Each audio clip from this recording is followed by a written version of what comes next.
Hello friends, returning back to the vlog ಸುಮಾ.ಚುಮ್ಮಿ. So ಇವತ್ತೊಂದು different topic ಬಗ್ಗೆ ನಾನು ವ್ಲಾಗ್ ಮಾಡ್ತಾ ಇದ್ದೀನಿ. ಸೊ ನನ್ನ ಹೆಸರು ಸುಮಾ ಅಂತ. ಸೊ ನಾನು ಇವತ್ತು ಡಿಫ್ರೆಂಟಾಗಿ ಒಂದು ವ್ಲಾಗ್ ಮಾಡೋಣ ಅಂತ ಅಂದ್ಬಿಟ್ಟು ಹೂವಿನ ಪರಾಗಸ್ಪರ್ಶದೊಂದಿಗೆ ಪರಾಗ ಸುವಾಸನೆಯೊಂದಿಗೆ ಹೂವಿನ ಜೊತೆ ವ್ಲಾಗ್ ಮಾಡ್ತಾ ಇದ್ದೀನಿ. ಸೊ ನನ್ನ ಹೆಸ್ರು ಫ್ಲವರ್ ನೇಮೇ ಇಂಡಿಕೇಟ್ ಮಾಡೋದ್ರಿಂದ ಸೊ ಇಬ್ಬರು ಒಂದೇ ಪಥದಲ್ಲಿ ಇದ್ದೀವಿ ಅಂತಲೇ ಹೇಳ್ಬೋದು. ಹೂವಿಂದ ಎಷ್ಟೊಂದು ಹಾಡುಗಳಿದೆ. ಹೂವಿಂದ ಹೂವಿಗೆ ಹಾರುವ ದುಂಬಿ ಏನನ್ನು ಮಾಡುತ್ತಿದೆ ಈಗ, ಏನನ್ನು ಮಾಡುತ್ತಿದೆ ಹೂವಿನ ಕೋಮಲ ಲಾಲ. ನಾನು ಟೇಬಲ್ ಮೇಲೆ ಈ ಹೂವು ನೋಡಿದಾಗ ಇದ್ರಲ್ಲಿ ಯಾವ ರೀತಿ ವ್ಲಾಗ್ ಕ್ರಿಯೇಟ್ ಮಾಡೋದು ಅಂತ ತುಂಬ ಯೋಚನೆ ಮಾಡ್ತಾಯಿದ್ದೆ. Once for all video on ಮಾಡಾದ್ಮೇಲೆ ಅದೇ ಟೆಕ್ನಿಕ್ಸ್ ನನಗೆ ಗೊತ್ತಾಗ್ತಾ ಹೋಗ್ತು. ಸೊ ಡಿಫ್ರೆಂಟ್ ಟೈಪ್ಸ್ ಆಫ್ ಮ್ಯಾನರಿಸಮಲ್ಲಿ ವಿಡಿಯೋ ಕವರೇಜ್ ಮಾಡಿದೆ.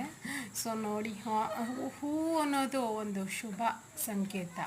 ದುಃಖಕ್ಕೂ ಉಪಯೋಗಿಸ್ತಾರೆ, ಶುಭಕ್ಕೂ ಉಪಯೋಗಿಸ್ತಾರೆ. ಸತ್ತ ವ್ಯಕ್ತಿಗೂ ಹೂವಿನ ಅಲಂಕಾರ ಮಾಡ್ತಾರೆ. ಸೊ ಬದುಕಿರುವಂಥ ವ್ಯಕ್ತಿಗಳು ಹೂವನ್ನು ಧರಿಸ್ತಾರೆ. ತಾರುಣ್ಯಕ್ಕೆ ಬಂದಿರೋಂಥ ಯುವತಿಯರು ಮತ್ತು ದೇವರ ಪೂಜೆಗೆ ಮತ್ತು ಹೂವು ಎಷ್ಟೊಂದು ಕಡೆ ಸಲ್ಲುತ್ತೆ. ಮತ್ತು ದೈವಾಧೀನರಾದವರು ದೇವರ ಸಮಾನ ಅಂತ ಅವ್ರ ಮಧ್ಯೆನೂ ಹೂವಿಡ್ತಾರೆ. ಮತ್ತು ಅವರನ್ನು ಆ ಹೂವಿಂದ ಅಲಂಕರಿಸ್ತಾರೆ. ಲಾಸ್ಟನ್ನು ಹೂವಿಂದನೇ ಕಳಿಸ್ಬೇಕು ಅಂತ. ಹೂವು ಒಂದು ಶುಭದ ಸಂಕೇತನೂ ಹೌದು. ಸಮ್ಟೈಮ್ಸ್ ಅದು ದುಃಖಕ್ಕೂ ಉಪಯೋಗಿಸ್ತಾರೆ.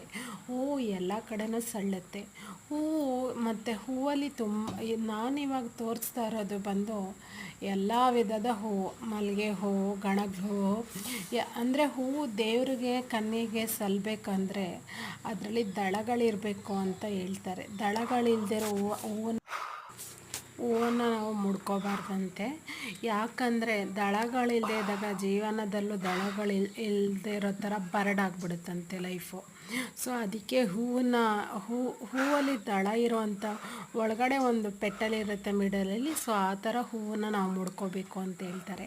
ನೋಡಿ, ನಾನು ಎಷ್ಟು ಚೆನ್ನಾಗಿ ಅದರ ಜೊತೆ ನಾನು ಒಂದು ಮಗುವಿನ ರೀತಿ ಆಟ ಆಡ್ತಾಯಿದ್ದೀನಿ.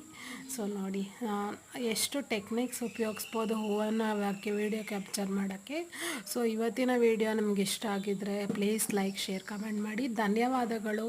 ಇನ್ನೊಂದು ವಿಡಿಯೋದೊಂದಿಗೆ ನಿಮ್ಮನ್ನು ಭೇಟಿ ಆಗ್ತೀನಿ. Hi bye friends.